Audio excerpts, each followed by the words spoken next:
LSUOdyssey.com oddcast, walking around in the freezing cold, the barren cold.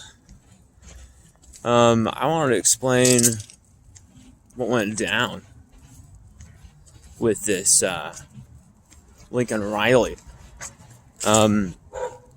Yesterday, LSUOdyssey.com, feels like it was yesterday. It's been feels like it's been like 2 days or something. It's been crazy how much has been going on. We posted a report stating that Lincoln Riley's agent was in Baton Rouge and was in advanced negotiations with LSU. Now, we did not get a name. Our source has always been dead on, but they said they don't know who he's rolling with now. It looks like somebody they've never seen before. The truth is, like the cold hard dead truth, working my 9 to 5 as well as trying to communicate with sources on the phone or through text or through Zoom or through DMs on Twitter, Instagram, whatever it is. In my haste to identify this agent, I looked Lincoln Riley's agent up and found that he was with Bob Lamonte, and I identified him as Bob Lamonte, and that is my mistake. That is my rookie mistake, and credit to Preston Guy for calling me out on that. Because if you care about accuracy at all, whether it's you or someone else, you got to get it right. We did not get the agent's name right.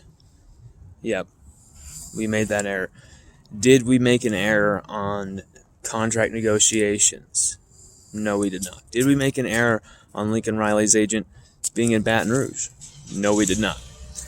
Did we make an error on November 1st and October 30th when we were saying, posting, writing, filming us talking about it?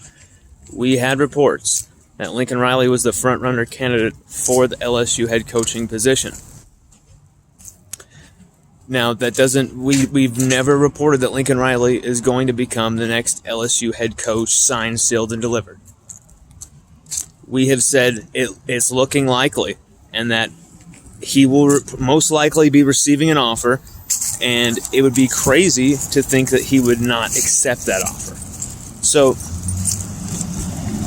dealing with the sources, having to read in between the lines with what I don't have, being, not a big blockbuster recruiting service or anything like that, with zero budget.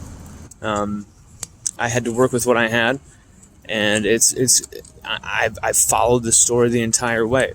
But it's very quite obvious that, whether Lincoln Riley accepts the position or not at LSU, whether he's hired or not at LSU, the truth remains.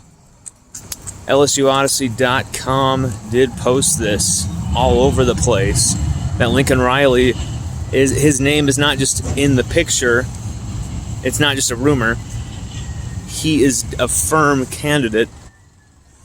I mean, you can question if we have sources or not, but when we beat everybody to that story by about 11, 12 days, something must be said. We sent private DMs to some of the biggest, most reputable media services out there. People who are both following LSUOdyssey.com, people who have supported LSUOdyssey.com, people who do not even know who we are.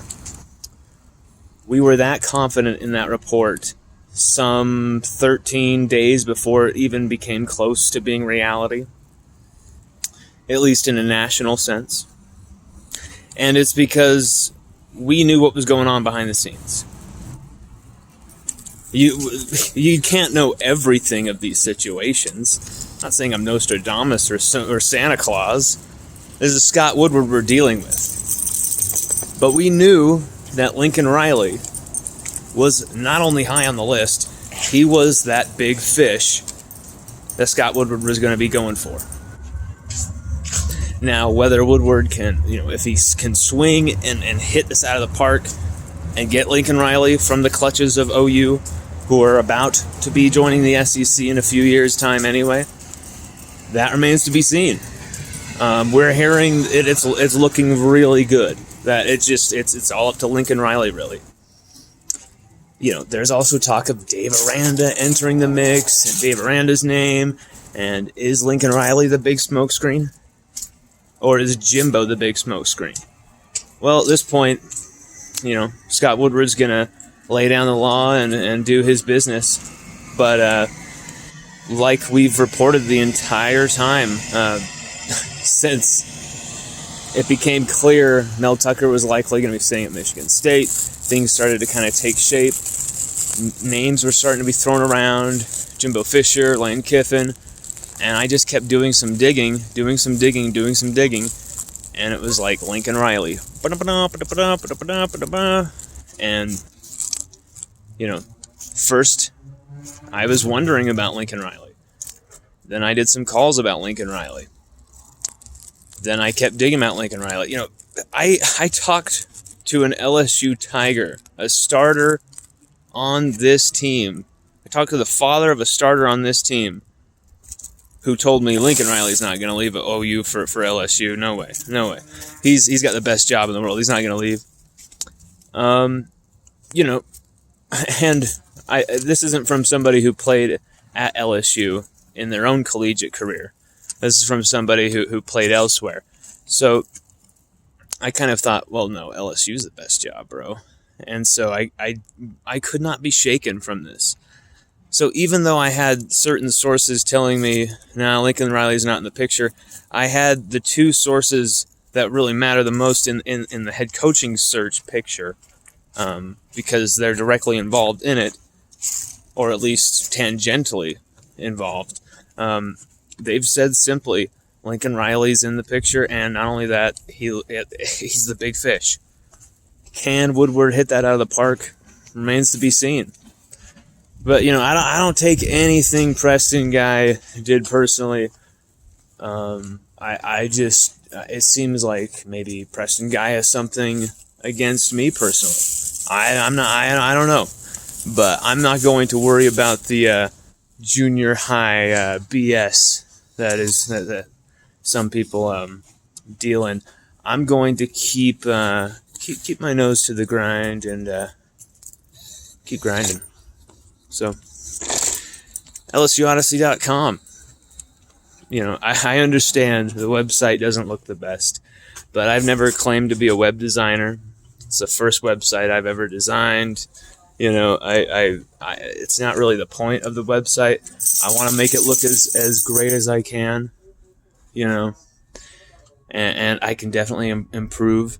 But at the same point, I'm a one-man show, and really what I care about is making sure that the writing itself, the presentation of the writing and the content itself, when you click on it, is going to matter the most. And that, the website design and all that, it can get better. But, no one can really argue about the writing and the content. So, thank you very much to everybody who is out there and checking this out. And, yeah, thank you guys. Have a good one.